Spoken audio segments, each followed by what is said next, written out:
mentálne aj všeobecne taký, že mužnosťou bol, že Alex Cverna. To bol proste, kámo, to si povedať ľudia, že teraz, že 50-ročný chlap, ale akože s Alexom bojovať... Měl titulový zápas bez rukavic v organizaci Král ulice, který si vyhrál. Byl to tvůj vlastně první bare knuckle fight a... Takéto najväčšie zviera, s ktorým som akože že zápasil, bo akože ešte som počul, že aj Kotalík má bomby a to by som tiež chcel vyskúšať, akože ja mám v hľadačíku aj napríklad Fajka.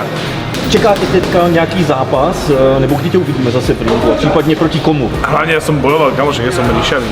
Ja som bol ríšavý a behavý, ja som bol na to zvyknutý, vieš, že proste ríšavý to nemali teda jednoduché, ja som musel byť vždy pripravený na to, že nejakým spôsobom byť ready na ten boj. Kdyby ti například přišla zajímavá nabídka a mohl bys si dát zápas v Clashi, dal bys jich třeba?